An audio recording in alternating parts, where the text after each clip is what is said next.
When Iraq invaded Iran in 1980, Saddam Hussein expected a quick victory over a disorganized revolutionary state. But the Iranians proved far more resilient, and by early 1981, the Iraqi advance had stalled.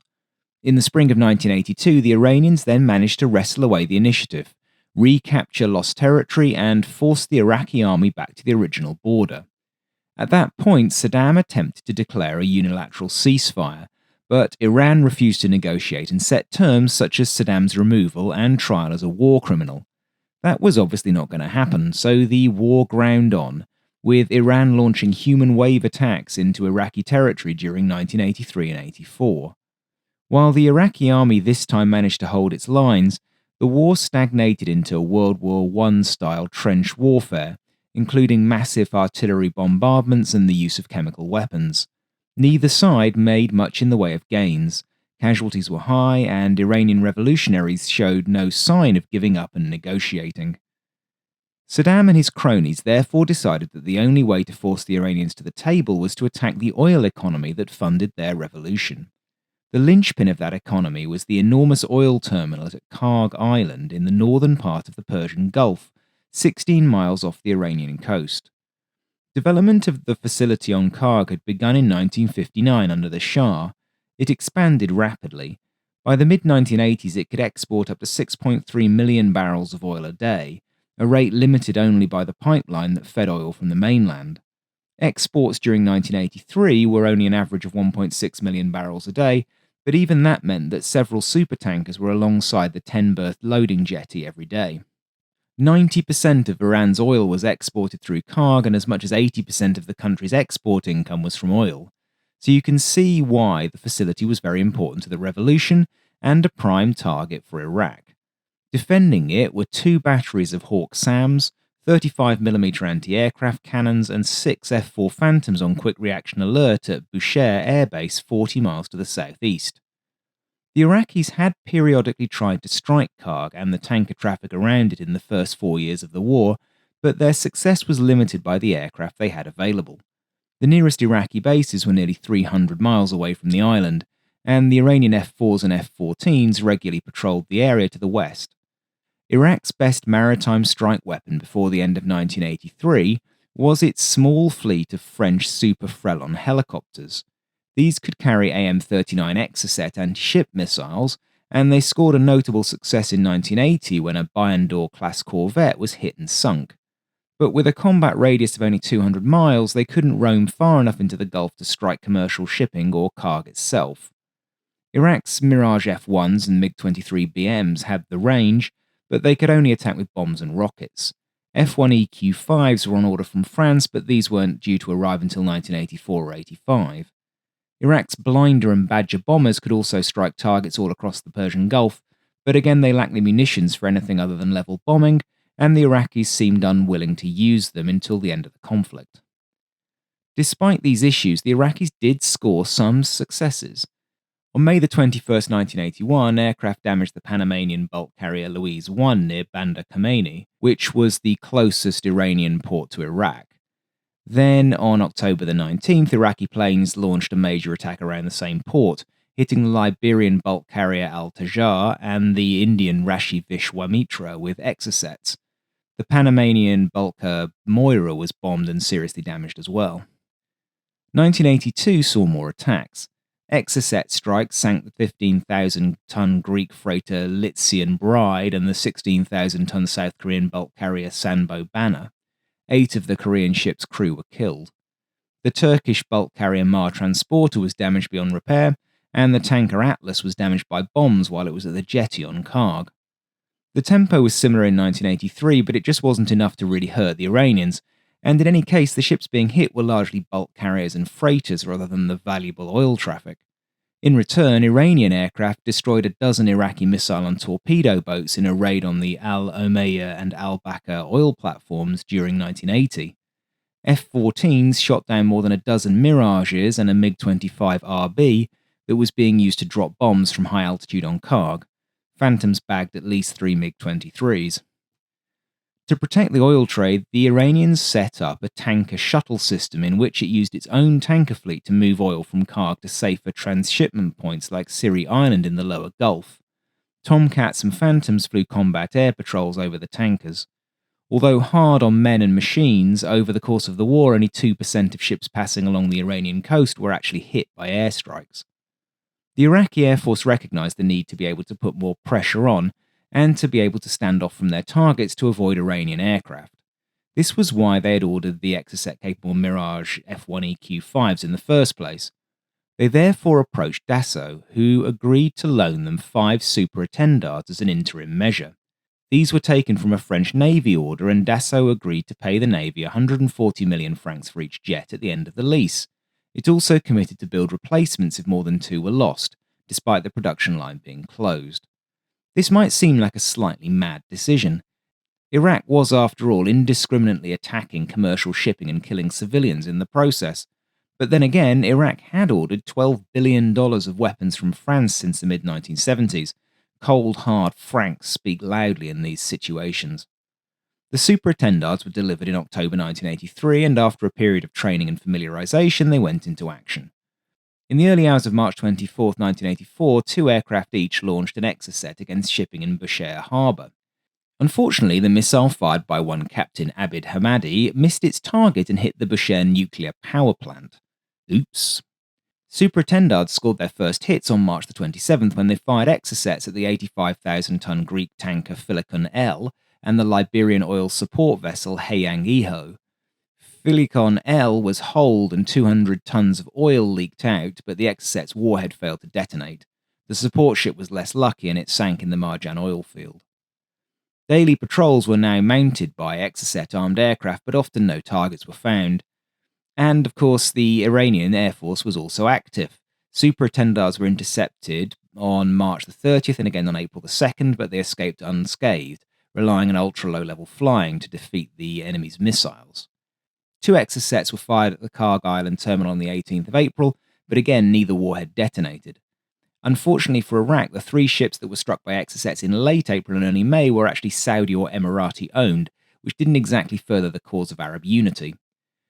Iraqi pilots early on in the conflict demonstrated that they were indiscriminate in their use of the Exocet. When they saw a blip, they fired and then got the hell out of Dodge. On the 7th of May, the day that the Saudi tanker Al Ahud was hit by an Exocet, the Iranians declared their own tanker war against ships carrying Iraqi oil. One immediate result was the establishment by the Saudi Arabians of the Fard line on the Saudi side of the Gulf, which was to be patrolled by Saudi aircraft with orders to shoot any Iranian aircraft which crossed the line. At least 12 more ships were hit by the Super Étendards in the second half of 1984, but only one, the West German supply ship Sea Trans 21, was sunk. It was hit 20 miles from Kharg Island and 11 sailors were killed. The Q-80 tanker Tiburon was also hit heavily on June the 27th. The Exocet caused explosions that destroyed the superstructure of the tanker, but it was eventually recovered by tugs. The Iraqi pilots were certainly nothing if not daring. They flew for extended periods at wave-top height, often narrowly evading interception by roving Iranian patrols. They were frustrating opponents for the Iranian pilots, but on July the 26th, an F-14 finally managed to score. An Étendard was hit by fragments from an AIM-54 Phoenix, but the pilot somehow managed to nurse his aircraft back to base for a belly landing. It was subsequently repaired. This caused a pause in Super Étendard operations, but they returned on August the 7th, and the Tomcats were waiting. A Super Étendard launched its pair of Exocets, but then was hit by an AIM-54 which blew the fighter apart. The same Tomcat crew launched their other Phoenix at the Iraqi wingman, but the missile appears to have missed. The Iraqi Exocets hit the 123,000-ton Greek tanker Friendship L, 30 miles south of Kharg, causing light damage. All told, there were 53 Iraqi strikes against shipping in 1984. The last attack by the Super Étendards took place on January the 11th, 1985, when the South Korean freighter Hanlim Mariner was hit near Kharg. The Étendards were then replaced by the first of the Mirage F1EQ-5s.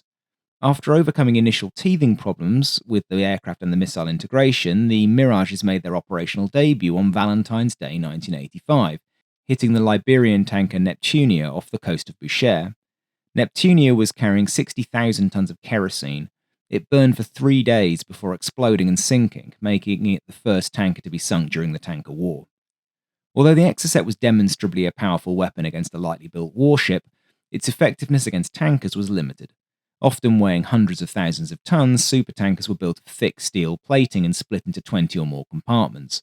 If carrying crude oil, then the thick oil would damp the explosive power of the Exocet warheads, which in any case didn't always explode. If the tanks were empty, then they were often filled with the tanker's exhaust gases to prevent flash fires. It was only ships carrying lighter refined oils or gas that were particularly vulnerable. 5 days after the Iraqi Mirages sank the Neptunia, Iranian F-4 Phantom IIs retaliated by firing Mavericks at the South Korean tanker Royal Colombo and the Kuwaiti carrier Al-Manak. Lacking their own air-launched anti-ship missiles, Maverick was about all the Iranians had. Effective against patrol ships, the small 126-pound warhead on the early Maverick was basically useless against a commercial ship.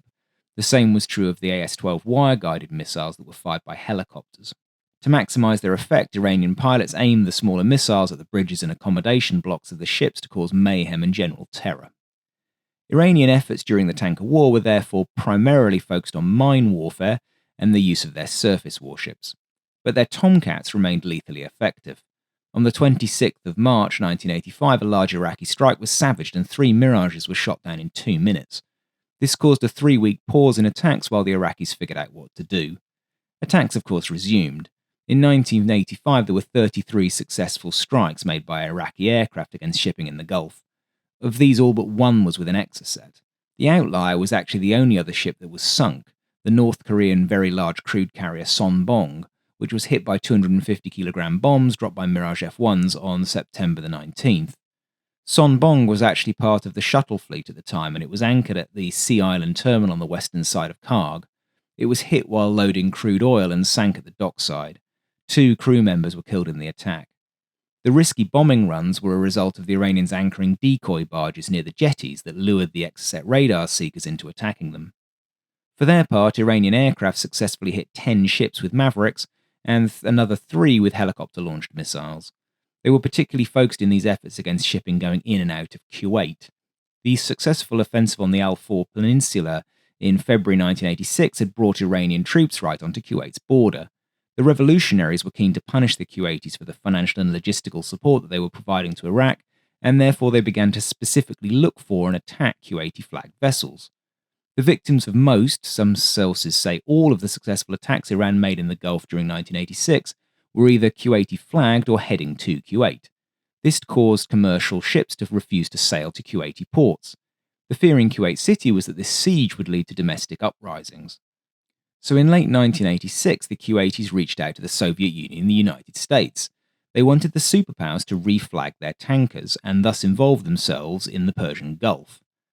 For the Soviets, this was an unexpected bonus in a fairly bleak strategic landscape.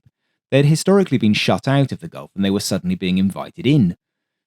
Kuwait chartered 3 long-haul Soviet tankers to transport their oil, and in January 1987 a Soviet warship entered the Gulf for the first time. Later in the month, a Soviet Natya-class minesweeper was observed leading a small convoy of 2 merchant ships. Eager to prevent the Soviets establishing a foothold in the region, in late January the US also committed to putting the American flag on 11 Kuwaiti tankers and providing US Navy escorts. The deployment would ultimately become Operation Earnest Will. The decision was also partly motivated by concerns that the capture of Al-Faw would allow the Iranians to deploy their heavier Silkworm anti-ship missiles, which packed a 1,000-pound warhead and most certainly could sink a tanker. The US also urgently needed to repair its damaged reputation amongst moderate Arab states. American credibility in the Middle East had suffered severe blows following the fall of the Shah of Iran, the military withdrawal from Lebanon after the 1983 Marine barracks bombing, and the humiliating revelations of the Iran-Contra scandal. US efforts rather restricted expansion of Soviet presence for the simple reason that the Americans monopolized all the ships to protect. Soviet air power did, however, play something of a role after the attack on the small Soviet freighter Ivan Korochev off the coast of Dubai. Iranian speedboats raked the ship with machine gun and RPG fire. In response, 50 Soviet warplanes flew across the Iranian border as a strict warning that further attacks wouldn't be tolerated. On the evening of the 17th of May, as the US presence was ramping up, a Mirage F-1E Q-5 took off from the Shaiba airfield near Baghdad. The Mirage flew southeast down the Gulf at altitudes between 1,000 and 3,000 feet. Threading through the narrow corridor known to American forces as Mirage Alley, that skirted the line between Saudi Arabian airspace and the Iranian declared exclusion zone. To extend its range and its striking power, the Mirage had been specially modified to carry a centerline fuel tank and 2 Exocet missiles, which was twice its rated capacity. The heavy payload made the aircraft aerodynamically unstable, generating constant buffeting and drag. The overloaded jet was extremely difficult to fly. At one point, it was travelling so slowly, around 200 miles an hour, that it nearly stalled and crashed. The Iraqi pilot was highly experienced, possessing 1,300 hours of total flight time, including 800 hours in the Mirages. He had previously flown 15 successful anti-shipping missile missions in the Gulf, but the intense concentration required to keep the Mirage in the air that night, with the ever-present danger of interception, rapidly tired him out. He kept his radio off, and he didn't broadcast as he went into the Gulf. He therefore didn't hear multiple communications from the ship he now saw as a contact on his radar 5 or 10 miles within the exclusion zone. Some analysts later suggested that in his fatigued state he'd failed to correctly adjust his range gate on the radar and thus misidentified where the ship was located. In any case, likely keen to get rid of the heavy missiles and get home safely, he fired his first Exocet at 22.5 nautical miles and the second at 15. Pilots coming home with their missiles were often arrested for cowardice, so it made sense to get rid of them as soon as possible. On the other end of the missile shot was the US Navy's Oliver Hazard Perry-class frigate USS Stark. The ship remained largely unaware of what was happening and was running with its navigation lights on. Its forward lookout saw the flash of the first launch but assumed it was a surface light. Inside the CIC, the tactical action officer noticed the aircraft altering course towards them and finally ordered the radio operator to broadcast warnings on the military air distress frequency, but received no reply. An electronic warfare technician heard a high-pitched radar lock-on signal, prompting a crewman to run topside to arm the ship's chaff launchers.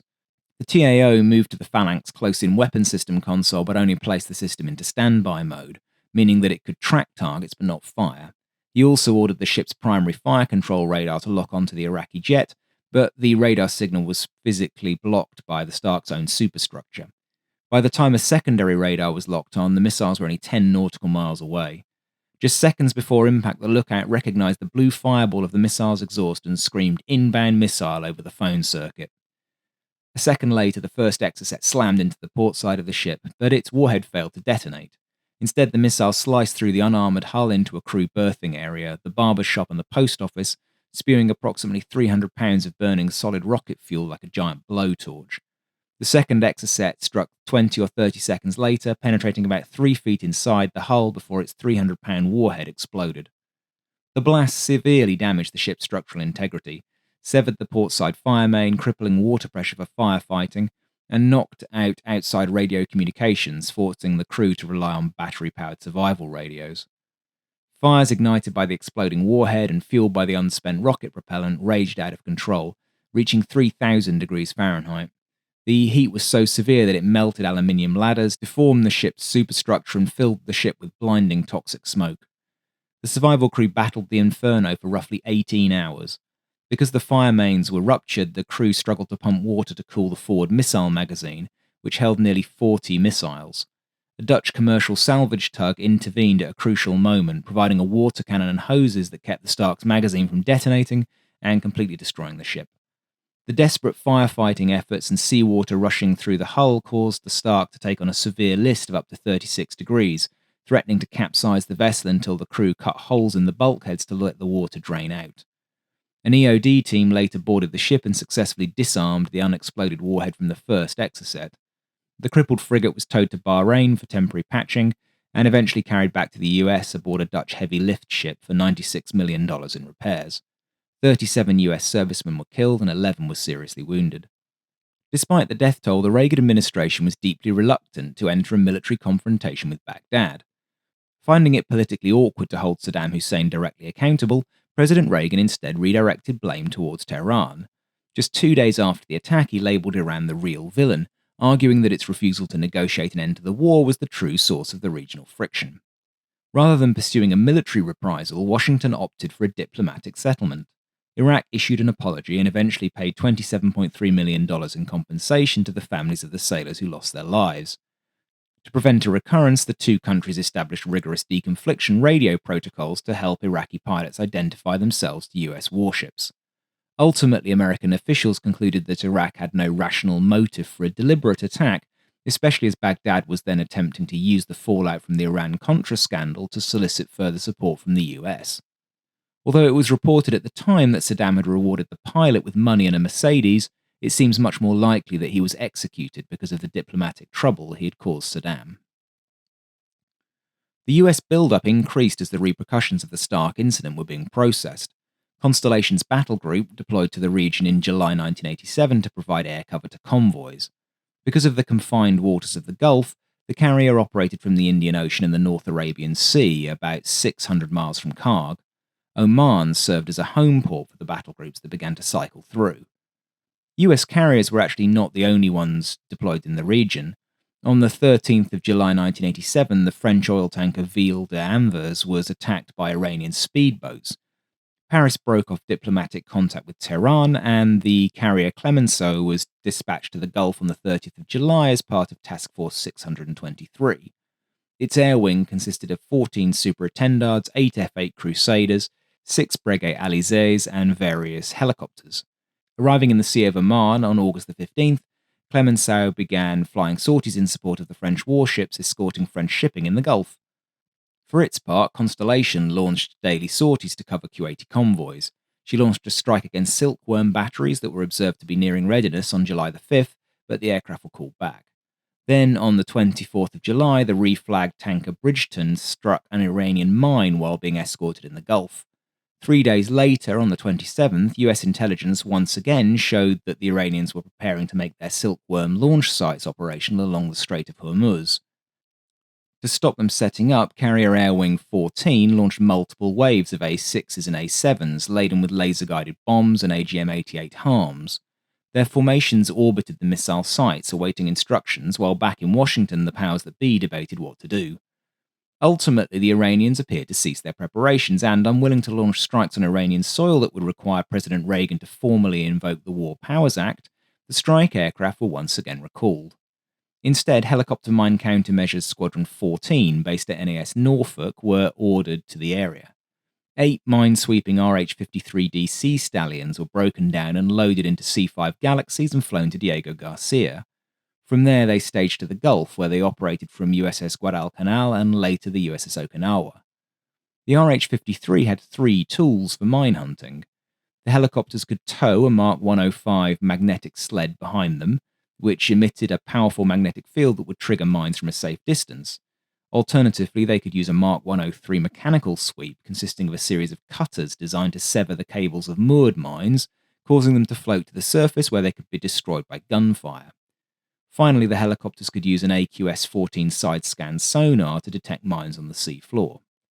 Operating in 100-plus Fahrenheit temperatures and faced with the Shamal dust storms that wore down their engines, the RH-53 detachment nonetheless proved to be one of the US's most effective ways of protecting the convoys.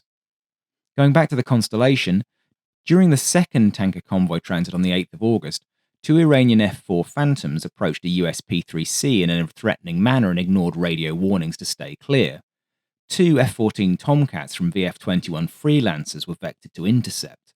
Closing head-on at high speed, the Tomcat pilots decided they were facing a hostile threat and fired 3 AIM-7s at the Iranian jets.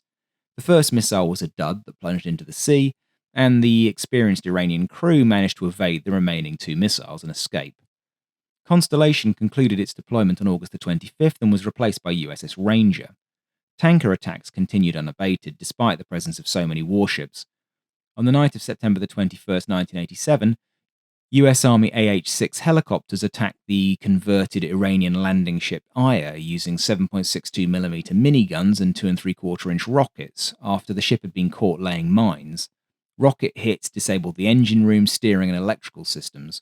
Captured by Navy SEALs, the vessel was later scuttled in deep water. The most significant action of Ranger's deployment occurred during Operation Nimble Archer in October 1987. After an Iranian Silkworm struck the US-flagged tanker Sea Isle City, President Reagan authorized a retaliatory naval bombardment of the Iranian Rashadat oil platform. While the US initially considered using the Ranger's attack aircraft to bomb the Silkworm sites on the Al-Four Peninsula, the option was rejected as the 600-mile distance would have required air-to-air refueling, and military leaders determined the risk of losing aircraft to heavy Iranian air defenses was too high. Instead, Ranger was tasked with providing air support for the US Navy destroyers carrying out the surface bombardment, launching Tomcats and an E-2C Hawkeye to fly up the Gulf and provide a protective umbrella over the US destroyers Kidd, Hole, Leftwich, and John Young as they headed north. After the destroyers successfully destroyed the Iranian platforms, they then had to transit back out through the Strait of Hormuz, passing directly through the Iranian silkworm envelope. To ensure their safe passage, the Ranger launched a big chunk of its air wing, bringing both fighters and strike aircraft into the northern Arabian Sea. During the rather tense exit, an Iranian Scanarpa target acquisition radar at Kursk began intermittently radiating to track the US ships. An EA-6B Prowler flying off the Ranger successfully jammed the radar. Ranger's tour ended shortly after Nimble Archer, handing over responsibilities to the Midway battle group. Midway was home-ported in Yokosuka, Japan, and carried Carrier Air Wing 5, including the new FA-18 Hornet. She arrived on Gonzo Station on November the 16th. Her 100-day deployment was uneventful, although incidents remained frequent. There were 181 attacks on ships in the Gulf during 1987, and frequent interceptions of Mays and Bears were required as they were sent to shadow the battle group. On a lighter note, there was the inevitable Christmas show by Bob Hope. The Midway deployment was characterized by extreme operational tempo.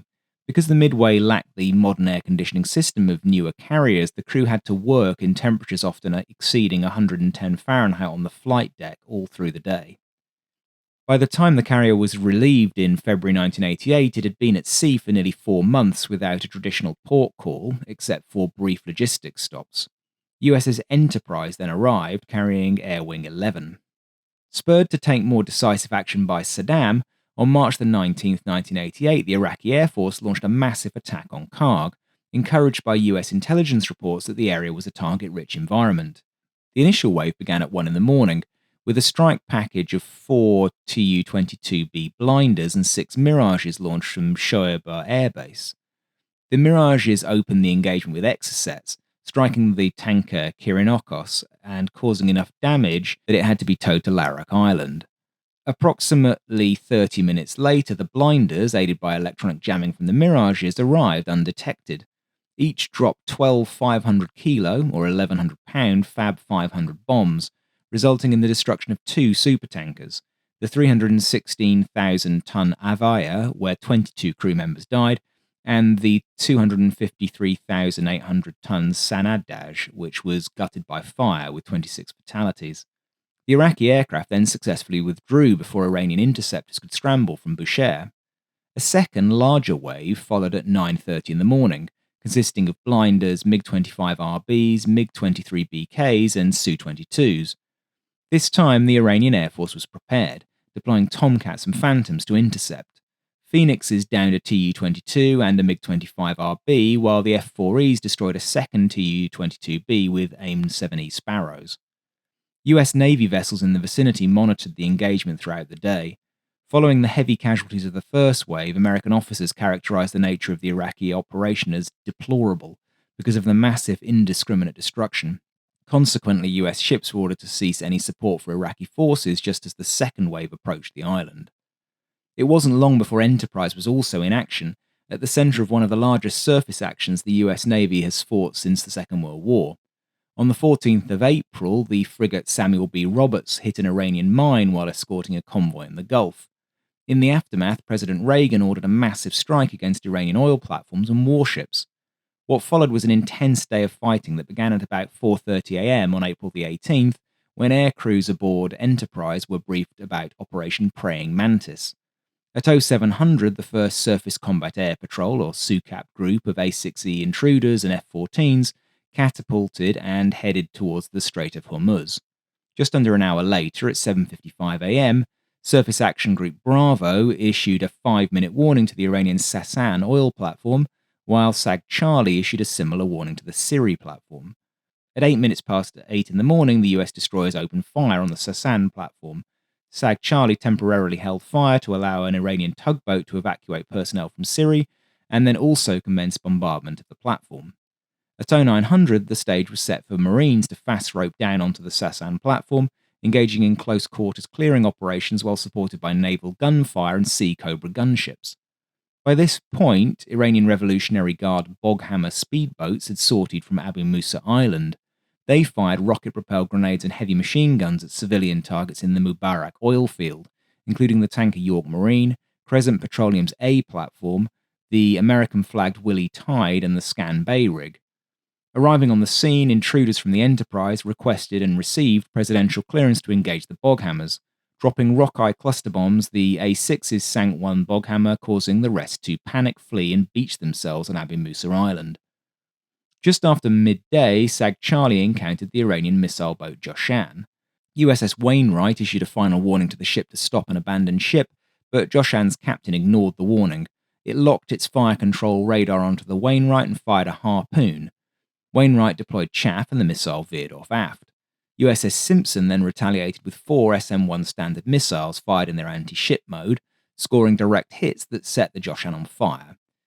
At 12:50, the Wainwright then had to fire Standards to drive off approaching Iranian Phantoms, which had arrived to try and help the Joshan. One of the Phantoms was damaged and the pair of aircraft broke off. At 1 in the afternoon, the Marines withdrew from the Sasan platform after laying 1,300 pounds of explosives, which detonated at 1:10, completely neutralizing the facility. Around the same time, the USS Joseph Strauss detected the 1,500-ton Iranian SAM-class frigate Sahand, and orders were passed to Enterprise to destroy her. Before that could happen, the US destroyers closed in and used naval gunfire to sink the burning Joshan. Then at 2:40, a pair of intruders relocated Sahand, steaming 10 miles southeast of Kharg Island. The Iranian frigate opened fire with various anti-aircraft guns, but to no avail. The intruders fired a harpoon and then an AGM-123 Skipper laser-guided missile, leaving the ship burning and dead in the water. Between 3 and 4 in the afternoon, Corsairs and intruders, alongside a harpoon fired by the Joseph Strauss, converged on the crippled Sahand, obliterating the frigate with 2 more harpoons, another 3 skippers, and a pair of rockeyes. Sahand burned for several hours before her magazine detonated and she sank, taking 45 of her crew with her. As the afternoon came to an end, intruders then located Sahand's sister ship, the Sabalan. At 6:18 p.m., a 500-pound laser-guided bomb fell directly into the ship's engineering spaces via the stack, completely stopping the ship. But top Pentagon officials called off further attacks to prevent further escalation, allowing Iranian tugs to tow the crippled ship to port. This was despite Iran launching multiple Silkworm anti-ship missiles at US targets in both the northern and the southern Gulf.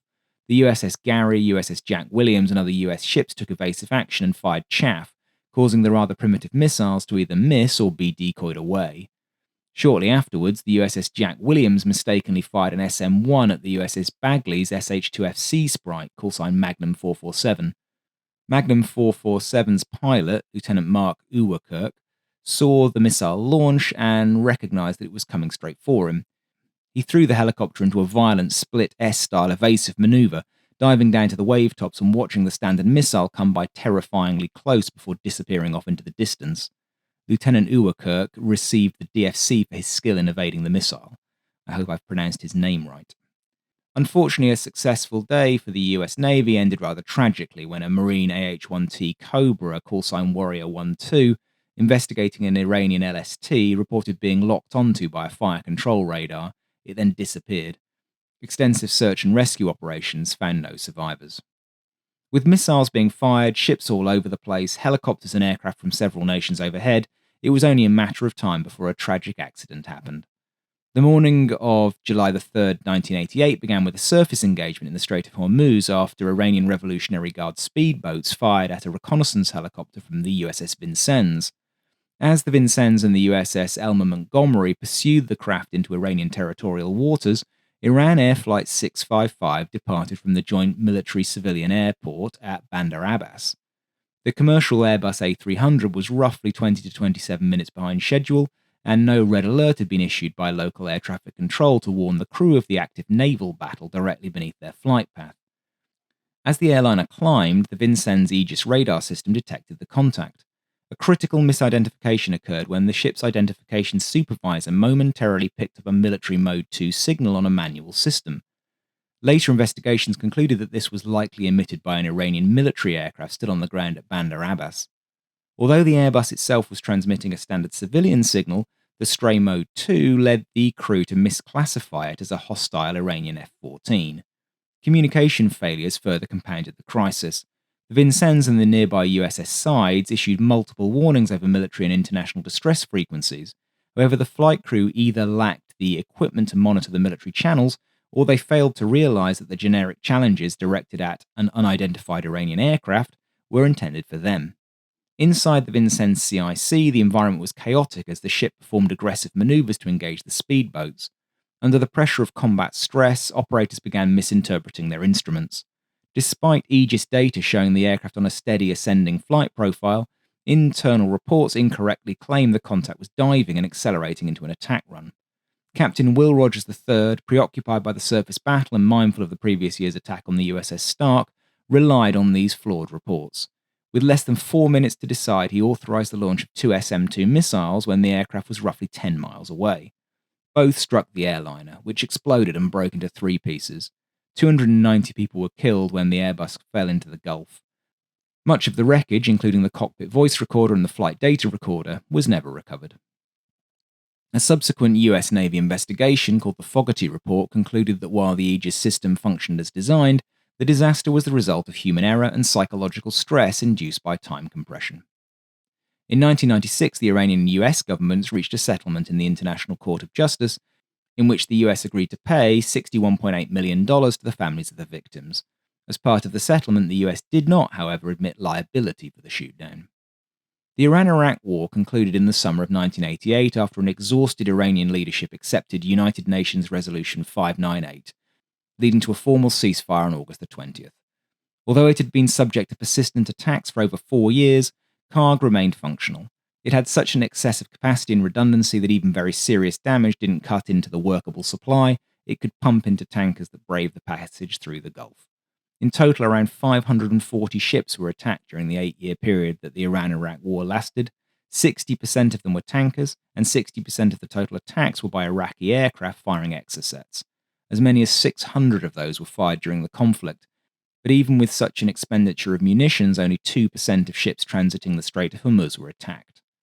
The US drew several lessons from the tanker war. The mining of the Bridgeton and the Samuel B. Roberts exposed a dangerous reliance on NATO allies for minesweeping. When European partners initially declined to assist, the US forces were left unprepared, eventually leading to heavy investment in advanced mine hunting technologies, including sonars and remotely guided robotic submersibles.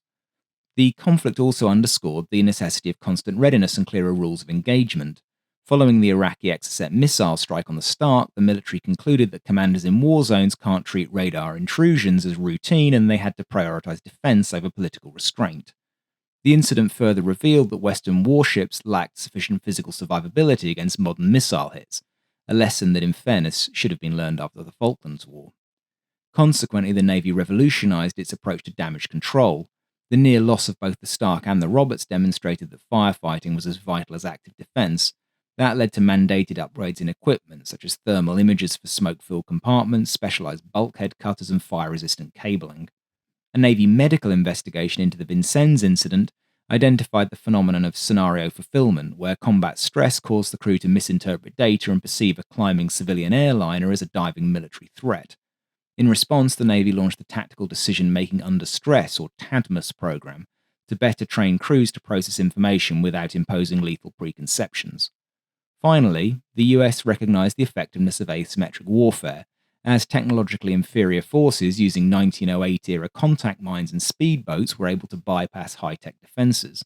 To counter the unconventional threats, they turned to tactical innovation, deploying Army Special Operations helicopters from Navy decks and utilizing commercial oil field barges as mobile sea bases. Ultimately, though, the escort operations highlighted the absolute necessity of maintaining local and European alliances, as the mission would have been unsustainable without the basing rights, fuel, and political support provided by Gulf and NATO partners. That feels like an important lesson on which to end this video. I hope you've enjoyed it. Thanks so much for watching.